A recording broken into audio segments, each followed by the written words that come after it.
Hello friends, I hope everyone is good. In this video, we will talk about the irritable bowel syndrome, which we abbreviate as the IBS. This is a very important diagnosis. So let's talk about irritable bowel syndrome. Now, first of all, let's break down the terminology into the words and let's see what are its meaning. First of all, what is a syndrome? A syndrome is a constellation or group of signs and symptoms. When someone is presenting with multiple symptoms, we call it syndrome. So there is a irritability of something. There is a irritability of bowel. So which portion of the bowel is so irritable that it is causing certain signs and symptoms? First of all, let's make here the anatomy of the GIT system. This is esophagus, which is called the food pipe. Down esophagus comes the stomach. This is the greater curvature of the stomach and this is the lesser curvature of the stomach.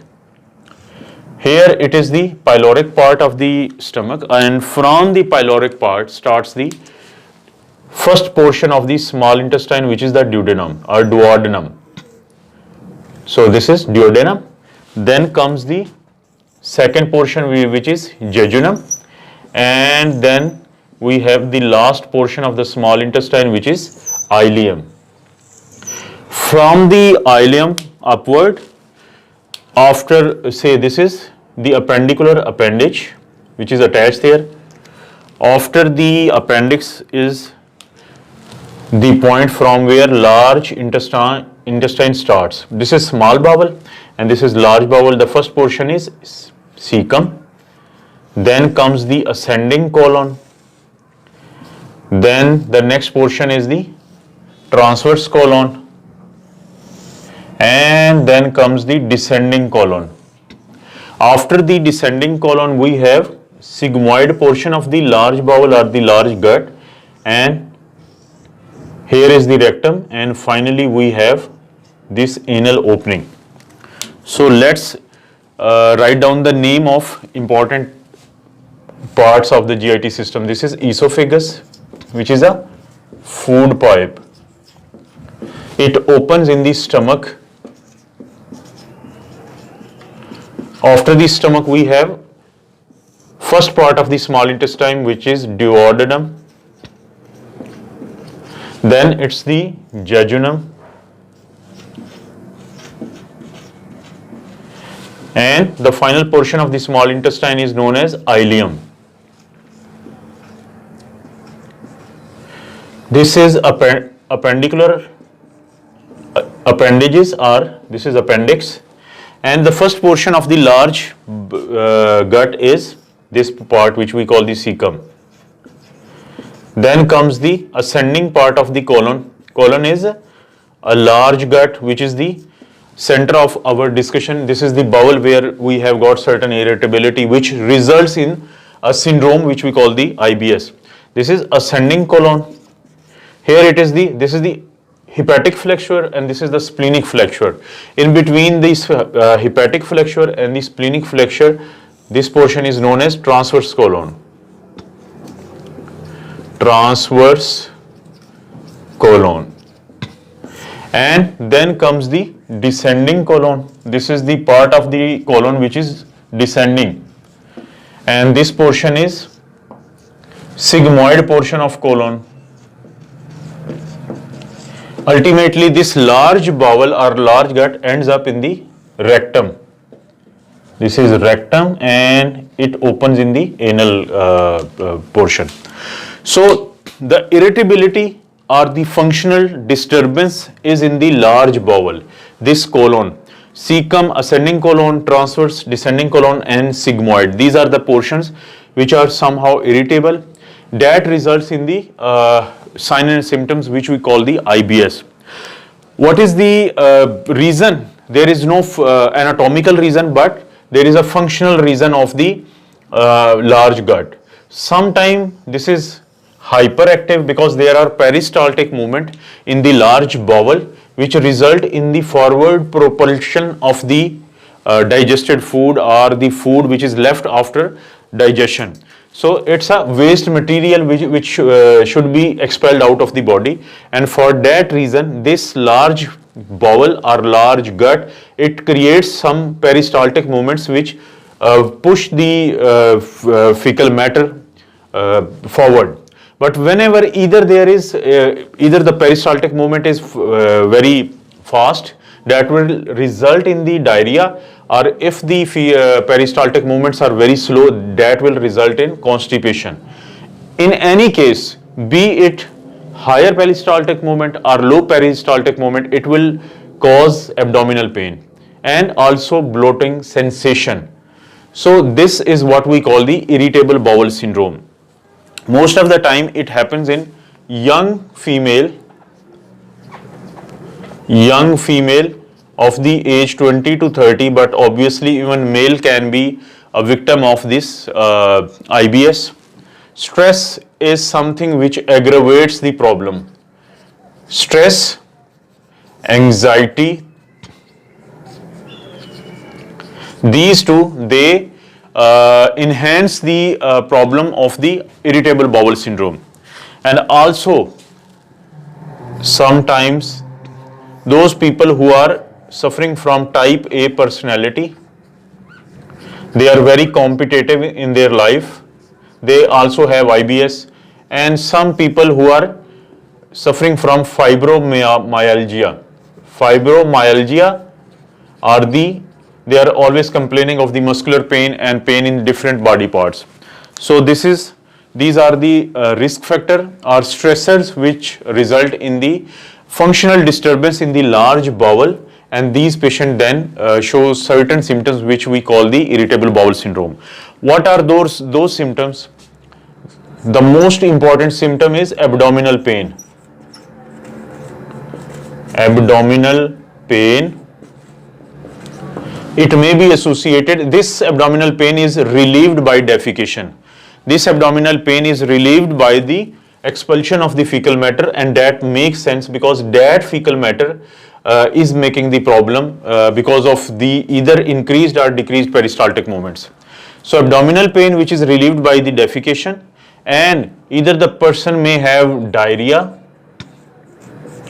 or person may have constipation. So altered bowel movements along with abdominal pain can be the presenting feature, and bloating sensation of abdomen. Bloating sensation or fullness sensation of the abdomen is also a clinical feature of the irritable bowel syndrome. Now, how we diagnose it? This is diagnosed clinically. This is a diagnosis of exclusion. What it means, you need to first rule out certain other anatomical problems like IBD, inflammatory bowel disease, which comprises of ulcerative colitis and Crohn's disease. That are ruled out first based on certain tests. And even you need to rule out celiac disease. What is celiac disease? Celiac disease is immune reaction of the body or immune reaction in the small intestine to the gluten. Gluten is present in different foods, especially wheat. So if you rule out those other problems and these are the clinical manifestation, then the doctor decides that probably the person is suffering from the irritable bowel syndrome. Now, what is the treatment? What is the treatment of the irritable bowel syndrome? Let's talk about the treatment of the irritable bowel syndrome.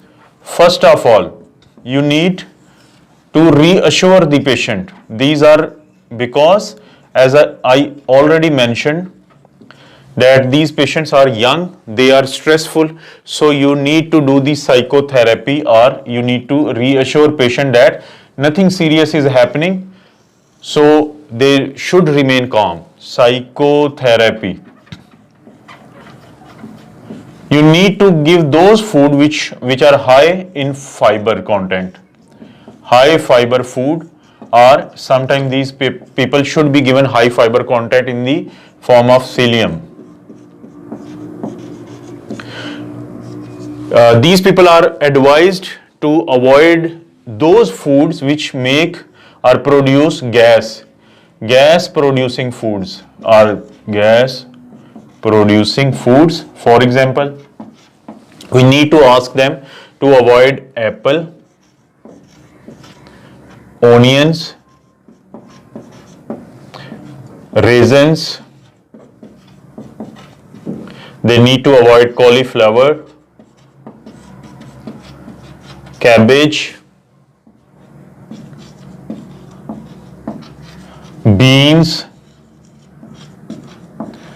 These are certain foods which produce gas in the body, and that will enhance the bloating sensation and also the problem of irritable bowel syndrome. So you need to advise the patient to avoid these foods.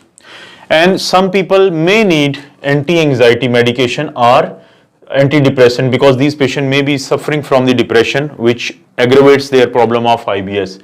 They need to be prescribed selective serotonin reuptake inhibitor. For example, they can be given escitalopram. And sometimes these patients are given anti-anxiety like alprazolam, these kind of medication. These are anti-anxiety medications. Constipation is, most of these people, they are suffering from constipation along with abdominal pain and bloating sensation. And this persistent or chronic constipation, when a person is trying to get rid of the impacted fecal matter or fecal matter which is not easily passing out of the body, these patients will have to strain, and that can result in the formation of anal fissure over here, which are very painful. In those situations, you need to give some laxative, and if they have developed anal fissure, you need to give some topical anesthetic. Topical anesthetics and also some laxatives. So these people do not develop chronic constipation.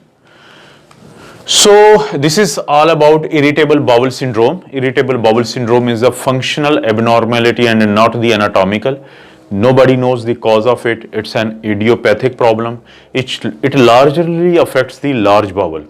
I had drawn this diagram just to take out the portion of the gut which we call the large bowel, which is the colon. Whenever there is a functional abnormality or there is abnormality of the peristaltic movements of the large bowel, then the person will be giving you complaints of either abdominal bloating, abdominal pain, maybe having a diarrhea if there is increased peristaltic movements, or constipation if there is decreased peristaltic movements. You need to reassure the patients, and first you need to rule out other anatomical causes like IBD and celiac disease. Reassurance is very important. You need to ask the patient to avoid certain foods, and lastly you need to prescribe the patient antidepressants, which are most favorable is the selective serotonin reuptake inhibitors like paroxetine, fluoxetine, escitalopram. You may need to prescribe certain anti-anxiety medications if psychotherapy doesn't help. What are those anti-anxiety like diazepams and alprazolam, these kind of medications. And finally, you need to give some laxatives to avoid chronic constipation. And if person is giving the complaint of tenesmus, which is painful defecation, you need to prescribe some topical anesthetic. So I hope it gives some idea about the irritable bowel syndrome. And if you haven't yet subscribed the channel, please subscribe it and like the video and also share it. Thank you so much for watching the video.